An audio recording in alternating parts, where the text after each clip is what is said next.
오늘 어버이 주일인데 지난 주일에 어린이 주일이라 그러고 다음 주일은 뭔지 모르겠지만 어쨌든 이 두 주일은 오랜 역사 속에서 우리가 어린이 주일, 어버이 주일 그렇게 지켜왔는데 제가 설교는 그리스도의 성천에 대한 얘기를 하려고 해서 갈등을 많이 했습니다. 두 가지 갈등을 했어요. 하나는 오후 시간에 전할 본문 말씀하고 오전에 전할 것하고 바꿔서 할까 그 고민 하나 하고 또 어버이 주일인데 그래도 1년에 한 번인데 효도에 대한 설교를 해야 안 되겠냐. 그런데 제가 용기를 얻었어요. 효도 중에 제일 좋은 효도가 뭔지 아세요? 요즘 매스컴을 통해서 계속 얘기하는데 백신 맞춰드리는 거예요. 백신. 예, 그게 제일 좋은 효도라고. 근데 그것보다 더한 효도가 천국 가게 하시는 것이고 또 우리가 신앙생활 잘해서 부모 걱정 안 끼쳐드리는 거. 우리 자식들은 두 가지, 자기 자신의 신앙 잘 지켜서 자기도 천국 가고 부모님도 천국 갈 수 있도록 도와드리는 것이고 또 부모님 우리보다 신앙이 더 좋으면 우리가 신앙생활 잘해서 부모님 걱정 안 끼쳐드리는 게 효도 중에 효도인 거죠.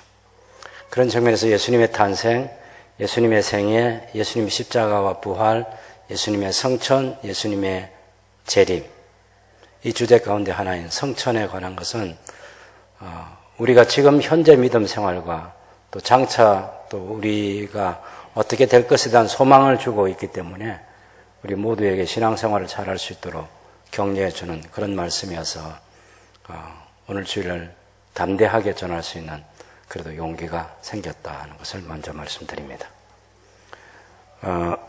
제가 오후 시간하고 갈등을 느낀 것은 여러분 오늘 오후 시간 본문이 누가복음 10장 한번 펴보실까요?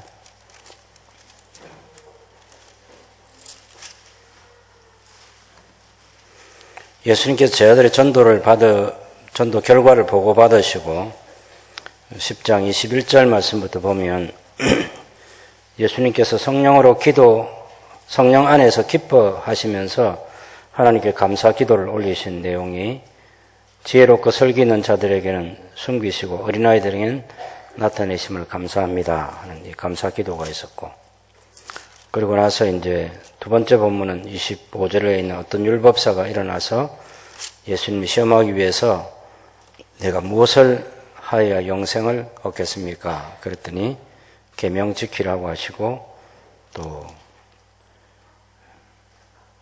그 계명 가운데 하나님을 사랑하는 것, 이웃을 자신같이 사랑하라 그렇게 하신 말씀에 얘기했더니 이 사람이 자기를 옳게 보이려고 내 이웃이 누굽니까? 해서 선한 사마리아 사람에 대한 얘기를 해 주었습니다. 그리고 세 번째 본문은 38절에서 42절까지 우리가 잘 알고 있는 마르다와 마리아 이야기인데 마리아가 섬기면서도 불평을 했는데 마리아는 예수님 발치한 데서 말씀을 들었는데 예수님께서 좋은 편이라고 칭찬해 주셨습니다.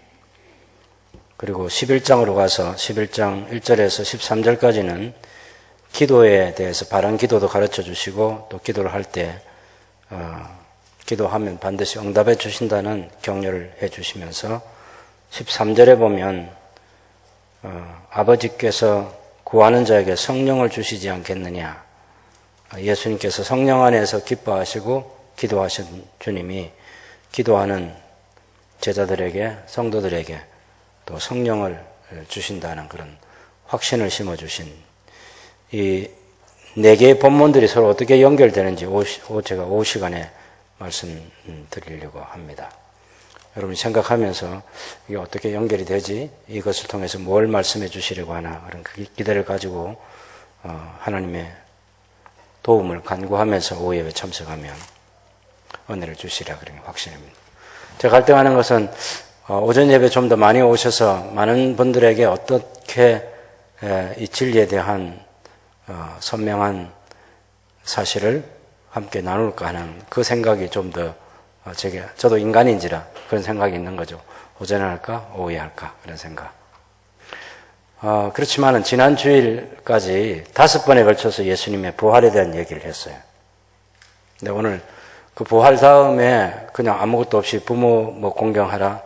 다음부터는 뭐 선생님하고 학생들하고 관계 얘기하고 뭐 청년들 얘기하고 이렇게 지나가 버리면 예수님의 구속사에 있어서 예수님께서 행하신 놀라운 일들 가운데 예수님의 탄생, 십자가 부활, 성천이 꼭 들어가야 돼요. 성천.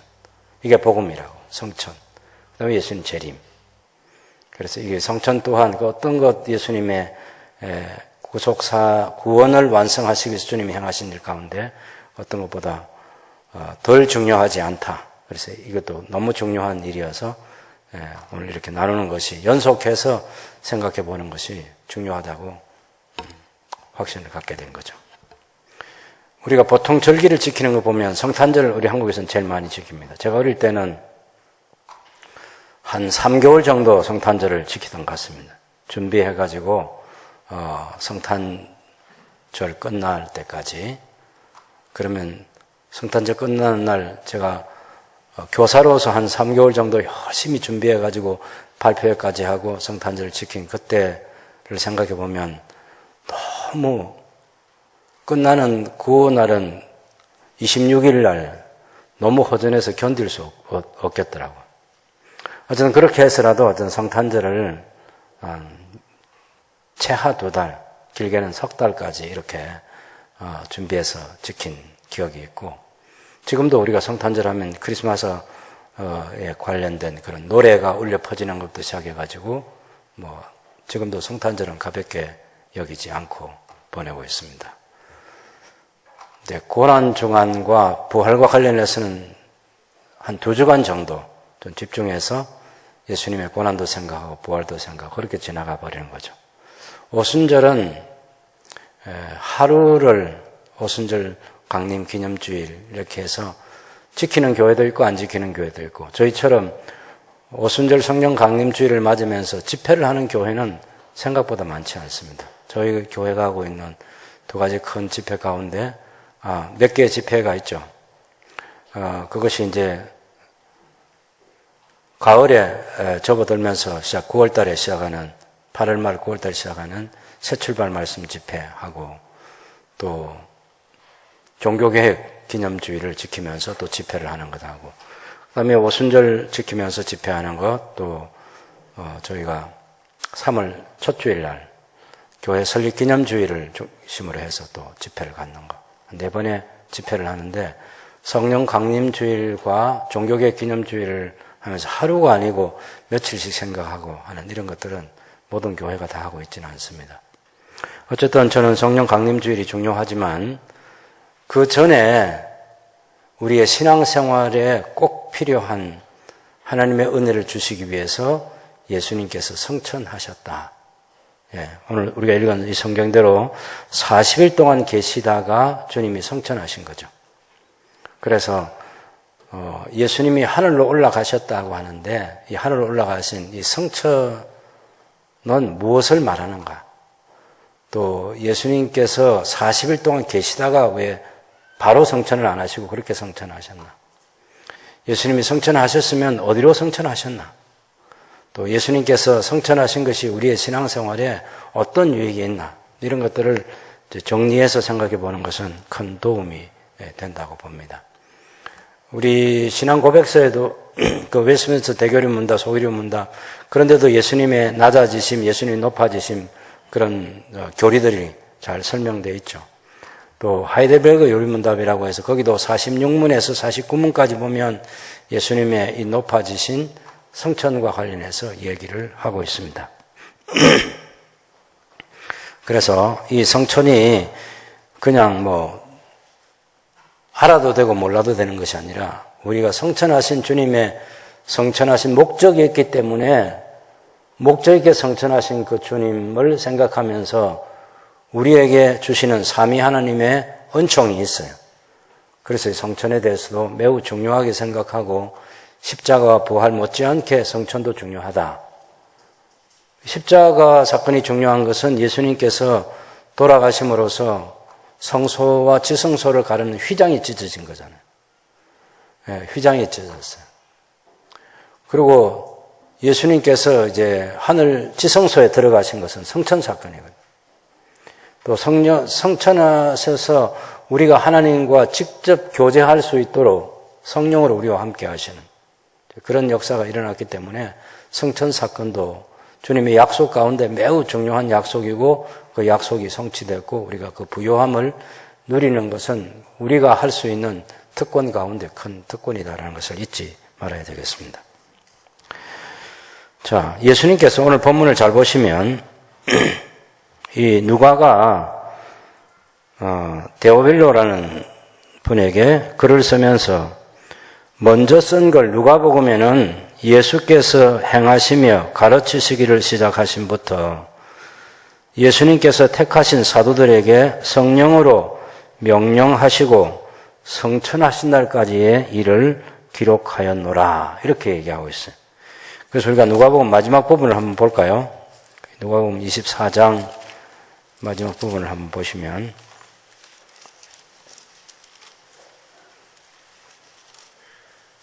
예수님께서 사명을 주시고 성천하신 내용이 담겨 있습니다.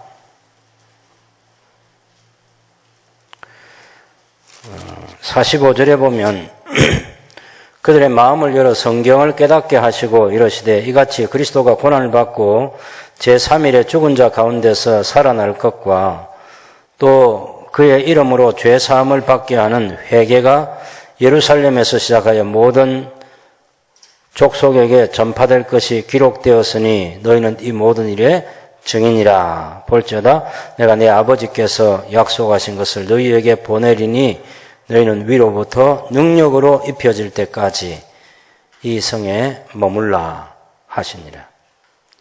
그래서 예수님께서 이제 베다니에서 손을 들어 제 아들을 축복하는 가운데 53절에 축복하실 때 그들을 떠나 하늘로 올려주셨다 이렇게 말하고 있고요.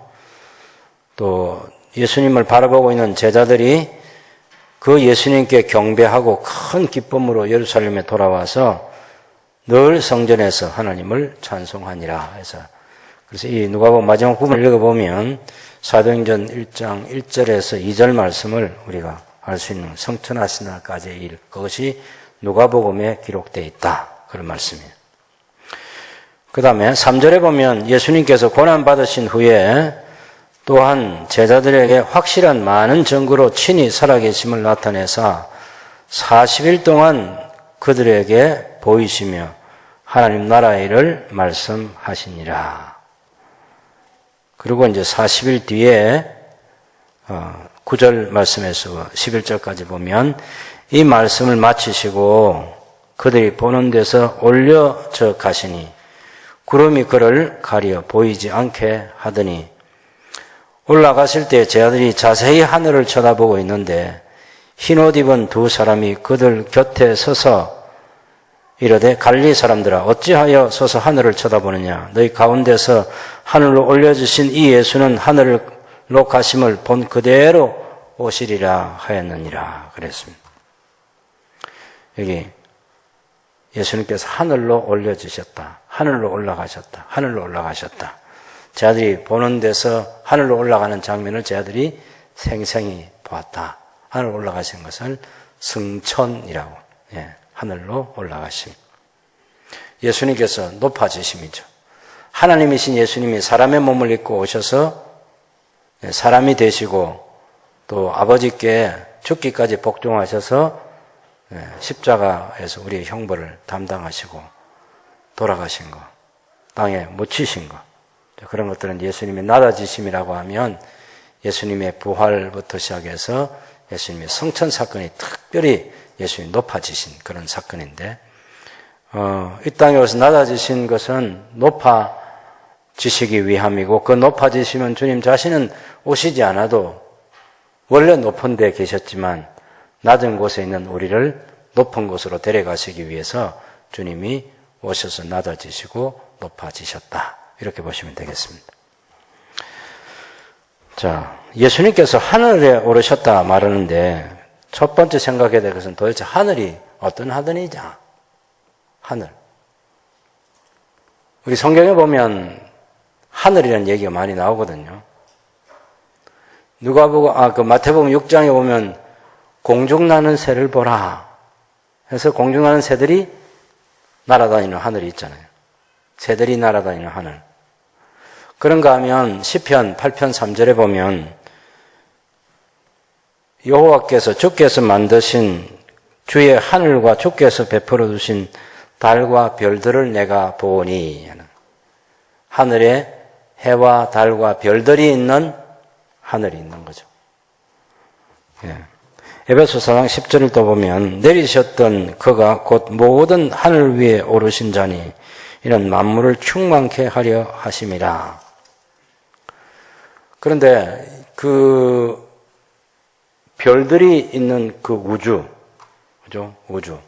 이 공중에 새들이 날아다니는 이 공간과는 훨씬 더 크다는 정도 가지고 상상이 안 가죠. 전에 제가 직선 거리 얘기할 때 138억 광년. 빛이 1년간 가는 시간과 거리를 광년이라고 그렇게 말해요. 광년. 1년 동안 빛이 간 거리. 그 거리가 138억 년이 계산을 해야만 우주의 크기가 나오는 거예요.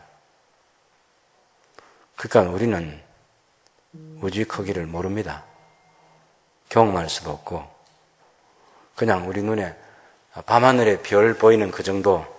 시편 8편 3절에 있는 다윗이 주의 손가락을 만드신 하늘의 해와 달과 별들을 내가 보니 얼마나 하나님께서 만드신 세상이 아름답고 그 세상을 만드신 하나님이 위엄이 있으시고 전능하신지 찬송 부르고 있는 그런 하늘이죠. 우리도 밤하늘 보면 우리나라에서 보는 이런 하늘은 별들이 그렇게 영롱하지 않지만 백두산 밑에 가서 보거나 또 다른 외국에도 가면 이 하늘의 별들을 아주 가까이서 관측할 수 있는 그런 데가 있는데 그러면서 보면 정말 놀라운 장관이 펼쳐지는 거죠. 하늘. 근데 예수님께서 그런 하늘에 가셨나요? 별들이 있는 곳에 예수님이 가셨을까? 어떤 하늘이 또 있을까? 우린 모르지만 또 다른 하늘을 성경은 얘기하고 있죠. 이를테면 창세기에 나오는 그 에녹이 성천한 곳. 에녹은 죽지 않고 300년 동안 하나님과 동행하다가 365세 에녹이 성천을 했어요. 죽음을 경험하지 않고 에녹이 간 곳. 또 열왕기상에 보면 그 엘리야가 성천한 곳 있잖아요. 열왕기하 2장에 엘리야가 성천한 곳. 그런가 하면 에녹이나 엘리야는 죽음을 맛보지 않고 성천을 했는데 나중에 마태복음 17장에 보면 예수님께서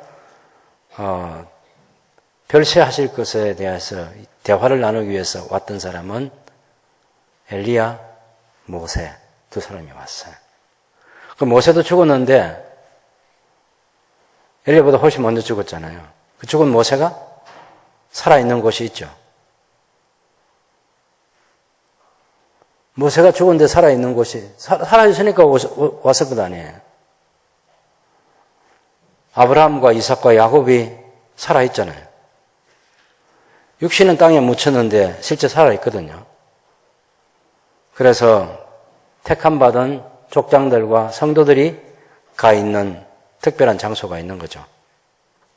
거기 에녹도 가 있고 엘리야도 가 있고 모세도 가 있고 모세는 죽어서 가 있고 살아서나 죽어서나 성도들이 하나님께서 성도들을 위로하기 위해서 예비해 두신 공간이 있는 거죠. 우리 눈에 보이는 그런 공간하고는 설명이 안 되지만 예수님께서 누가복음 23장에도 보면 한편 강도가 주님 당신의 나라가 임할 때 저를 기억해 주십시오 하니까 네가 오늘 나와 함께 낙원에 있을 것이다. 그렇게 말씀하신 바로 그곳이 있는 거죠. 누가복음 16장 19절에 31절에 보면 두 사람에 대한 얘기인데 한 사람은 날마다 자기가 가지고 있는 재산, 자기가 가지고 있는 지위, 자기가 가지고 있는 사회적인 영향력 가지고 호의호식하는 사람. 늘 잔치를 열고 자기 부류의 사람들을 초청해서 늘 그 수준을 유지하는 것을 자랑했던 그 부자는 죽어서 음부에 내려가고 그 집에서 어려움 당하던 그런 거지 나사로라고 소개되는 그 사람은 아브라함의 품에 안긴 그런 세상이 있는 거죠. 사람이 죽은 다음에 가는 특별한 장소. 그래서 우리가 성경적으로 보면 죽지 않고 하늘로 간 사람이나 죽어서 하늘로 간 사람이 머물 수 있는 신약 성경의 표현으로는 그곳을 낙원이라고 말하고 있는데 거기 그 장소가 있는 거죠. 그곳. 우리 예수님께서 그곳에 가신 거죠. 그냥 별들 그 수많은 헤아릴 수 없는 그 우주의 은하수라는 것은 우리 눈에 보이는 관찰할 수 있는 은하수에 은하수만한 은하수 세계가 있다는 거예요. 그러니까 이건 개수를 헤아릴 수도 없고 상상할 수도 없는 것인데 그런 어디 뭐 별들 어디 하나 가가지고 예수님이 계신다. 그럴 수는 없는 것이고 우리 눈에 보이지 않지만 우리 주님이 계셔서 당신의 백성들을 위로하고 격려해 주시는 그곳이 있는 거죠. 그 하늘로 승천하셨다. 이렇게 얘기하는 것입니다. 성경에는 보면 바로 거기서 하나님 보좌 우편에서 예수님이 기도하신다. 그런 표현도 있고요. 어쨌든 예수님이 가신 그 하늘나라, 하늘이라는 곳이 있다는 겁니다. 우리가 생각하는 새들이 날아다니는 그런 공간으로서의 하늘이 아니고 또 해와 달과 별들이 있는 눈으로 보이기는 하지만 우리가 다다를 수 없는 그런 하늘도 아니고 하나님께서 특별하게 만드신 하나님의 백성들을 위한 살아서 가거나 죽어서 갈 수 있는 낙원이라는 그 공간을 하나님께서 만들어 두셨고 예수님은 거기가 계신다. 성천하셨다는 것을 성경이 얘기해 주고 있습니다. 그래서 9절을 보면 그들이 보는 데서 올려져 가시니 구름이 그를 가려 보이지 않게 하더라. 올라가실 때에 제 아들이 자세히 하늘을 쳐다보고 있는데 흰옷 입은 두 사람이 그들 곁에 서서 갈릴리 사람들 어찌하여 서서 하늘을 쳐다보느냐. 너희 가운데서 올려주신 이 예수는 하늘로 가심을 본 그대로 오시리라. 그러니까 예수님 재림할 때 구름 타고 오신다고. 예수님 구름 타고 올라갔나요? 그냥 올라가시는데 구름이 가려서 보이지 않게 됐어요. 구름 타고 올라가시지 않았습니다. 그래서 우리가 이런 것들을 상징적 표현인데 이걸 막 구름 타고 갔다면 실제로 구름 타고 막 예수님이 올라가시는 그런 것을 상상하면 안 되는 거죠. 비행기 타고 가다가 구름 보고 예수님 저거 구름 타고 올라가시는데 나도 한번 뛰어내려 볼까? 아니, 절대로 흉내라도 내면 안 됩니다. 그럼 구름 아닌 거죠. 어쨌든 예수님께서 하늘로 올라가셨다. 그 다음에 이 사실을 우리가 이해할 때 하늘에 올라가신 그 예수님께서 하늘에 오르셨다는 이 사실을 왜 성경에 기록을 해서 우리에게 알려주시나 하는 거죠. 예수님께서 하늘로 올라가셨다. 우리도 다음에 하늘로 올라갈 거죠. 소망이 있어요. 그래서 예수님께서 부활하신 몸으로 하늘에 오르셨어요. 우리도 나중에 그리스도 안에서 다 부활하게 될 건데 그럼 그때 우리도 어디로 가느냐? 하늘로 간다는 거예요. 그 사실을 알려주시기 위해서 예수님이 하늘에 올라가셨다는 사실을 성경에 기록해 두고 있습니다. 거기가 우리가 떠나왔던 본향이라고 성경은 또 다르게 표현하고 있는 거죠. 그래서 우리가 갈 곳이 어디인지를 확실하게 해주는 거예요. 예수님이 2000년 전에 가셨는데 아직 안 오신 거죠?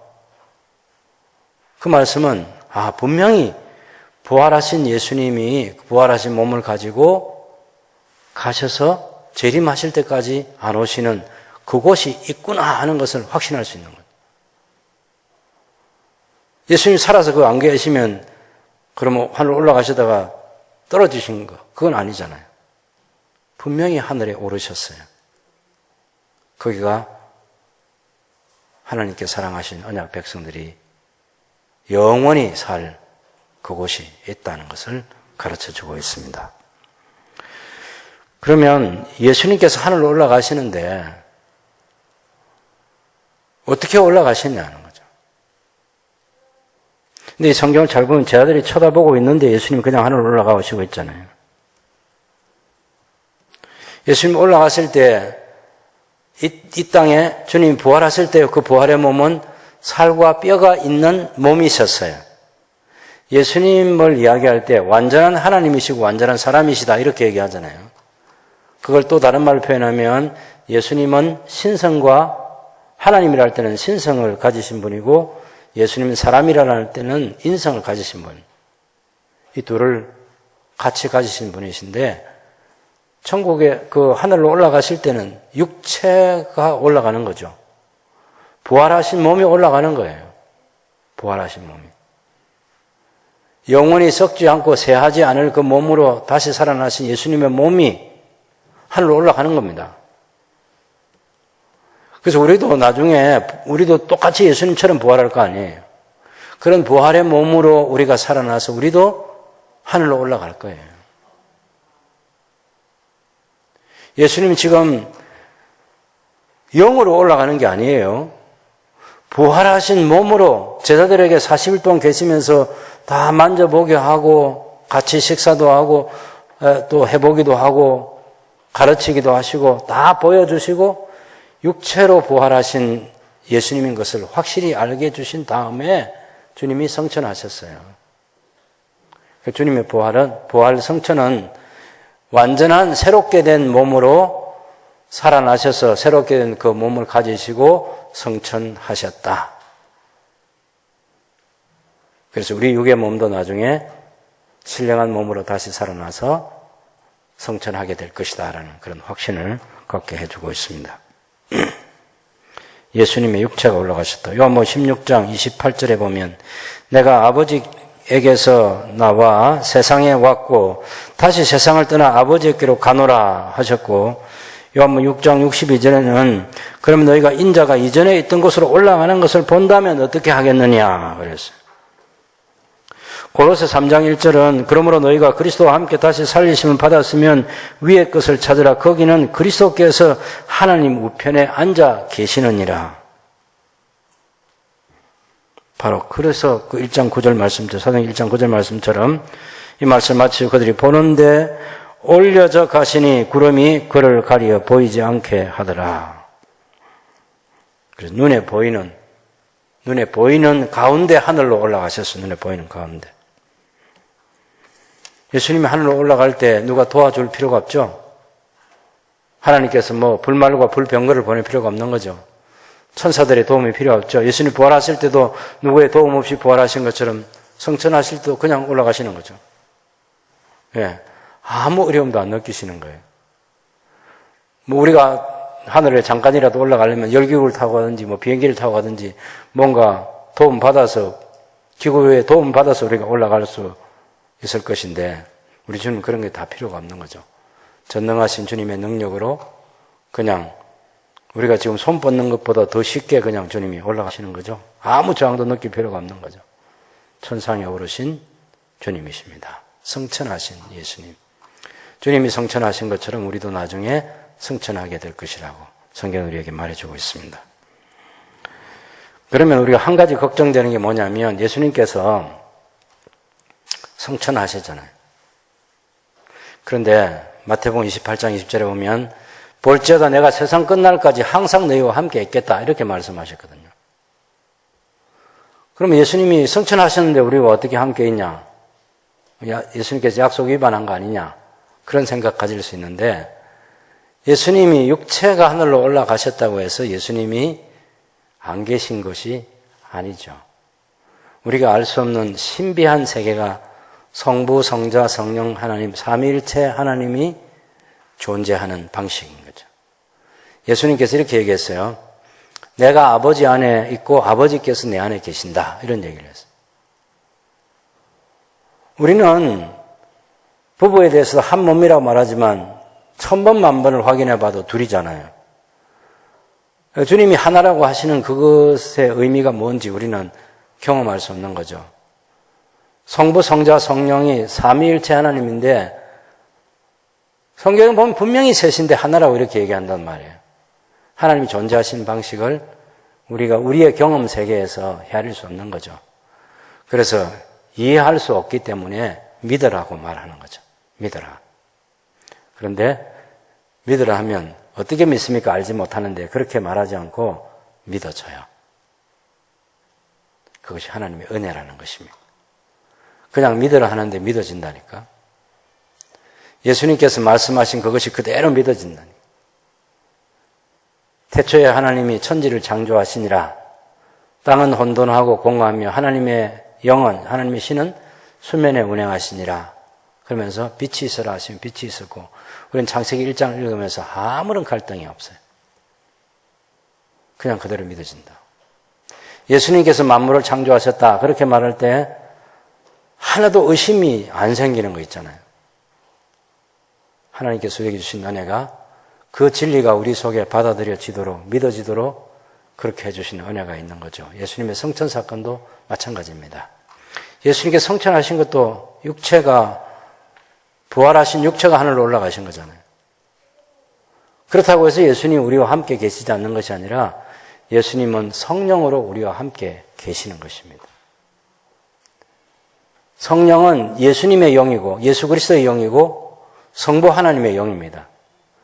그래서 우리가 성경에 보면 니케아 신조에도 나타나 있는 중요한 내용이 뭐냐면 성령께서 성부와 성자에게서 나오신다. 이런 표현이에요. 예수님께서 14장에 보면, 요한복음 14장에 보면 내가 아버지에게 가서 성령을 보내달라고 아버지께 간구하겠다. 그리고 그 성령을 보내준다는 약속을 해요. 그리고 성령이 오시면 그는 진리의 영이어서 너희를 진리 가운데로 인도하게 될 거다. 주님이 그렇게 약속해 주셨어요. 그때 예수님 무슨 표현을 특별하게 썼냐면 보혜사 성령, 다른 보혜사를 보내달라고 하겠다. 이렇게 말씀하셨거든요. 예수님은 제자들과 함께 있을 때 보혜사이셨어요. 돕는 자. 그런데 예수님은 육체로 계시면서 제한을 받으시는 그런 보혜사이셨는데 이제 성령하는 예수님의 영으로 성령으로 오시면 그 보혜사는 예수님과 똑같은 하나님이시면서 동시에 모든 장소, 모든 시간에 함께 계실 수 있는 하나님으로 오셨다는 것입니다. 우리 주일마다 기도할 때 인도에 있는 강구타 종족을 섬기는 우리 사역자들 위해서 기도하고 또 캄보디아에 있는 박석주 선교사님의 사역을 위해서도 기도하고 중국의 빌라델비아 교회 공목사님 위해서도 기도하고 그렇게 하는데 여기에 계신 성령님이 거기도 동일하게 동시간에 계신다는 거예요. 성령 하나님. 그 성령께서 오셔서 성령과 함께 예수님이 우리 가운데 거하신다. 예수님 육체로 하늘로 성천하셨다고 해서 우리를 완전히 버려둔 게 아닌 거죠. 요한복음 14장을 자세히 읽어보면 내가 너희를 위해서 있을 곳을 예비하러 간다고도 말씀하시고 그리고 내가 너희를 고아처럼 버려두지 않고 다시 와서 너희를 나 있는 곳에 영접하겠다. 그런 말씀도 하셨지만 특별히 우리가 와서 그 처를 너희와 함께 정하겠다. 서로 사랑하고 내가 너희를 사랑하고 너희가 나를 사랑하고 우리가 서로 연합하고 우리가 서로 교제하고 그런 이야기를 예수님께서 충분히 말씀하고 있는 것입니다. 그래서 지금은 우리의 신앙생활은 우리 혼자 따로 신앙생활을 하는 게 아니고 예수님께서 오셔서 우리 가운데 거처를 정해 주셔서 아니 주님이 거하시는 거죠. 어떻게? 당신의 영으로 성령으로 우리와 함께 거하시는 것입니다.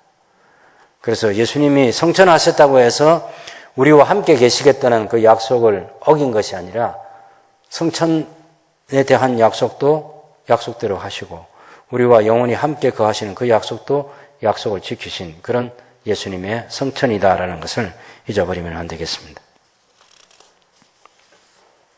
예수님의 성천. 자, 그래서 여기 보면 예수님의 성천 때문에 우리에게 주어지는 축복이 있죠. 예수님이 하늘로 올라가셨다. 우리 눈에 안 보인다. 그것이 우리에게 손해가 되는 게 아니고 하늘에 올라가셔서 예수님이 하실 일이 있어요. 그것들을 잘 생각해 보면 예수님의 성천 때문에 우리가 하나님께 감사할 수 있습니다. 첫 번째는 예수님이 성천을 하셔서 제일 첫 번째 그 얘기하신 내용도 있지만 조금만 차례대로 생각해 보면 요한 1서 2장 1절에 있는 말씀처럼 우리에게는 대언자가 계시는데, 우리를 위해서 대언하시는 예수님이 계시는데 우리를 위해서 친히 간구하시는 이시다. 이런 말씀이 있어요. 로마서 8장 34절 말씀에도 보면 그런 말씀이 있습니다. 누가 정죄하리요? 죽으실 뿐 아니라 다시 살아나신 이는 그리스도 예수시니 그 예수님은 하나님 우편에 계신 자요 우리를 위하여 간구하시는 자시니라. 요한 1서 2장 1절에 나의 자녀들아 내가 이것을 너희에게 쓰면 너희로 죄를 범하지 않게 하려 함이라. 만일 누가 죄를 범하여도 아버지 앞에서 우리에게 대언자가 있으니 곧 의로우신 예수 그리스도라. 대언자, 우리를 변호해 주시는 분. 우리가 구약 성경에 보면 하늘 어전회의가 있어요. 하늘 어전회의. 아합을 어떻게 죽일까 하는 그거 의논하실 때 하늘 어전회의가 열린 거 아시죠? 그 그림 보이고요. 또 욥기에도 보면 그 하나님께서 하늘 어전회의를 열었는데 마귀가 거기 있는 것을, 사탄이 거기 있는 걸 보여줘요. 그런가 하면 스가랴서 3장 4장에 보면 그 3장에 그 대제사장 여호수아가 하나님 앞에서 벌벌 두려워 떨고 있는 장면인데 하나님이 두려워서가 아니라 자기의 죄에 더러운 누더기 옷을 입고 그때 사탄이 그 고자질하는, 고발하는 그 장면이 있어요. 그때 하나님께서 사탄을 보고 책망하시고 다른 천사들에게 빨리 그 여호수아의 누더기 옷을 벗기고 대제사장이 입어야 할 그 옷을 입혀주어서 직무에 복귀할 수 있도록 그렇게 다 해주시죠. 왜냐하면 그때 중요한 일을 성전을 재건해야 되는데 성전 재건하는데 정치적인 지도자인 총독 스룹바벨하고 또 영적인 지도자, 종교적인 지도자인 대제사장 여호수아가 같이 성전을 지어야 하고 또 성전이 완공되면 대제사장 거기서 대제사장으로서의 제사를 드려야 되잖아요. 그래서 지금 대제사장이 자기의 지은 죄 때문에 부끄러워하고 지금 그 직무를 감당하지 못하고 더러운 누더기 옷을 입고 사탄은 자기가 마치 이긴 것처럼 해서 고자질하고 그렇게 하는 장면인데 그때 여호와께서 책망하시는 게 있어요. 그런 그림들을 연장선상에서 보면 우리의 대제사장이신 우리의 여호수아, 우리의 예수아, 여호수아라는 말과 예수아라는 말이 같은 말이에요. 우리의 예수아이신 예수님께서 우리 죄를 대속하시기 위해서 십자가를 지셨고 우리의 죄에 대한 형벌을 다 받으신 주님이 천상에 오르셔서 사탄이 우리를 고발하고 고자질할 때 예수님께서 우리를 위해서 대언해 주시는 거죠. 변호해 주신다. 어떻게? 지상에 있는 그 변호사 사역을 하시는 분들은 가능하면 자기가 맡은 의뢰받은 그 사람의 죄를 벗겨주기 위해서 막 노력하는 거 있잖아요. 그게 변호사가 하는 일이거든요. 근데 천상의 변호사이신 우리 예수님은 죄를 벗겨주기 위해서 우리를 변호하고 또 그것을 잘 지혜롭게 감추어 가지고 말을 잘해 가지고 하나님을 설득시키는 그런 변호사가 아니고 예수님은 사탄이 고자질하는 그대로 다 예수님도 알고 있는 일이에요. 아니 하나님 아버지 앞에서 뭘 숨길 수 있겠어요? 하나님도 아시는 일이고 주님이 우리를 위해서 대언하실 때는 맞습니다. 맞습니다. 그런 죄를 지었습니다. 그런데 아버지께 제가 그를 위해서 그 사람을 위해서 그 사람이 받아야 될 형벌을 내가 대신 받고 내가 십자가에서 고난받았습니다. 그래서 아버지께서 용서해 주셔야 한다는 거죠. 완전한 대언자이신 거죠. 완전한 대언자. 그래서 우리에게 소망이 있는 거예요. 나이가 많아지면 점점 죄에서 멀어지는 게 아닙니다. 죽는 날까지 죄를 안 짓는 사람 없기 때문에 예수님께서 우리가 우리에게 죄 지은 자를 용서해 준 것처럼 우리 죄를 용서해 주십시오 하고 기도를 가르쳐 주신 것이고 우리의 죄성이라고 하는 것은 쉽게 해결되지 않습니다. 구약시대 많은 사람들이 죽는 날까지 반역하는 그런 장면들을 보잖아요. 여호와의 이름을 부르면서도 그렇게 합니다. 우리의 확실한 해답은 예수님께서 우리를 책임져 주시는 거예요. 십자가에서 이미 책임져 주셨고 하늘에 승천하셔서도 우리를 위해서 대언해 주시고 그래서 완전하게 책임져 주시는 거예요. 우리가 은혜로 구원받지 우리의 능력과 자격으로 구원받지 않습니다. 오후 시간에 제가 그 본문들을 가지고 좀 더 얘기하겠습니다. 우리 인간의 죄성관을 가지고 있는 인간이 우리 스스로 우리 문제를 해결할 수 있는 그런 가능성이 있다고 그렇게 얘기하지는 않아요. 중요한 것은 예수님이 성천하셔서 우리를 위해서 대언해 주시고 친히 간구하신다. 로마서 8장 34절에 보면 바로 예수님께서 우리를 위해 기도해 주시는 것, 그것 때문에 우리가 실패하지 않고 우리의 구원이 완전히 보장될 수 있다는 것을 사도 바울은 성령의 감동으로 우리에게 충분히 얘기해 주고 있는 것입니다. 하나님의 은혜, 우리를 위해 기도해 주시는 예수님 때문에 이게 중요한 것이고, 두 번째 성령께서도 우리를 위해서 기도해 주시죠. 로마서 8장에 보면 성령님이 말할 수 없는 탄식으로 우리를 위해서 기도해 줍니다. 우리의 기도도 가르쳐 주시지만 우리가 기도를 제대로 못하고 있을 때 성령님은 하나님 아버지의 뜻을 헤아리면서 완전하게 기도하시는데 주님도 간구하시지만 성령님도 간구하시고 그래서 천상에서 그런 기도가 계속되고 있는 거죠. 예수님의 성천은 우리의 대언자가 되어주시고 우리를 위해서 기도하시는 것입니다. 두 번째는 예수님께서 천상에 오르신 이것 때문에 이제는 우리도 예수님이 하늘로 올라가실 때 예수님과 우리의 그 관계가 어떻게 되냐면은 에베소 2장 1절에서 6절까지 잘 읽어보면 죄와 허물로 죽었던 우리를 살리셨죠. 그리고 우리도 다 옛날에는 공중 권세 잡은 자를 따랐고 다 우상 숭배하고 다 거짓 신을 섬기고 다 본질상 하나님이 진노의 자식이었고 그랬어요. 근데 긍휼에 풍성하신 하나님이 우리를 그리스도 예수 안에서 살려주시고 우리를 그리스도 예수 안에서 하늘에 앉혀주셨다. 이렇게 얘기합니다. 예수님이 성천하실 때 우리는 버려두고 당신 혼자만 올라가신 것이 아니라 우리도 그리스도 안에서 하늘에 앉혀주시는 그 축복을 누리도록 해주신 거예요.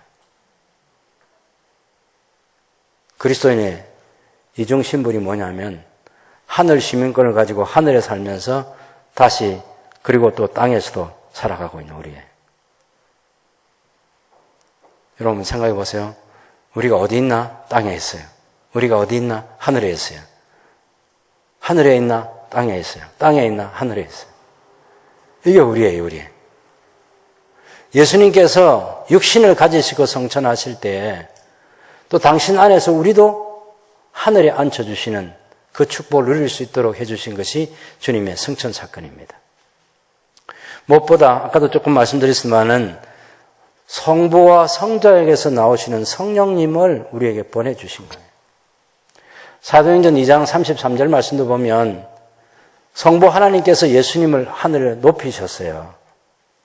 그래서 하늘로 높이셨는데 성자 예수님께서는 아버지에게 성령을 받아서 우리에게 보내주셨어요.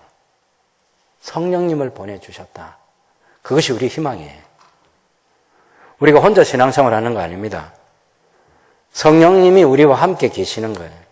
진리의 영으로 오셨습니다. 기도만 가르쳐 주시는 것이 아니라 무엇보다 우리를 진리 가운데 인도해 주시는 거예요. 성경이 읽을 때 성경을 깨닫게 해주시는 거예요.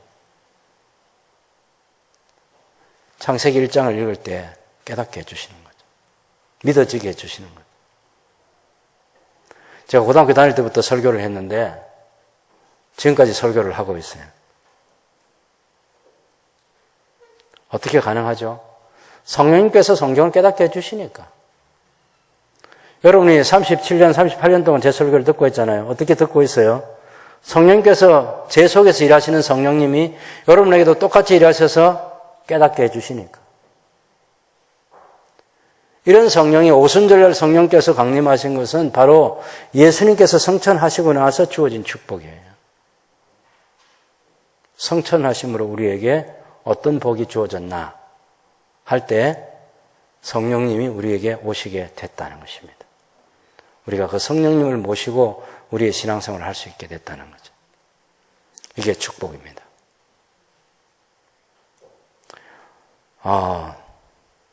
여러분 가운데 어떤 분은 표정이 별로 변화가 없어요. 꽃 한 송이 받으실 때 좋으셨죠? 우리 어르신들 어버이날 선물 상자 받으실 기분 좋으셨죠? 안 받으셨나요, 아직? 여러분, 멸치 한 상자하고는 비교가 안 됩니다. 성령님이 우리에게 오시게 됐어요. 하나님께서 우리에게 주신 선물이에요. 성자 예수님께서 성천하셔서 우리에게 주신 선물이에요. 날마다, 시마다 분초를 감사해도 다할 수 없는 하나님의 은혜가 저와 여러분에게 주어진 것입니다. 예수님의 성천으로 말미암아서. 어마어마한, 너무 소중하니까 우리가 청량도 안 해보고 헤아려 보지도 않고 그래서 너무 감사히 인식한 거죠. 예수님이 성천하심으로 성령님이 오시게 되었습니다.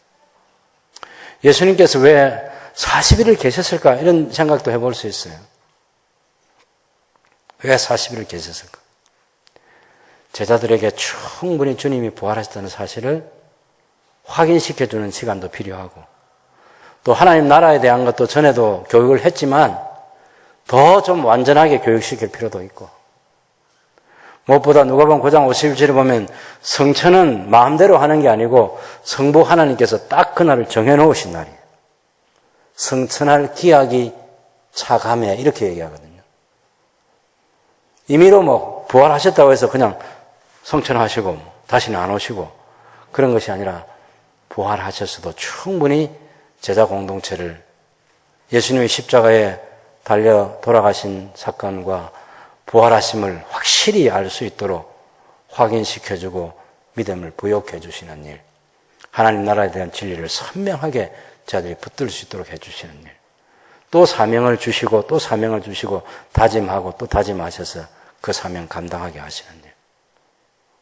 그런 시간 40일 보내신 다음에 예수님이 성천하신 거죠.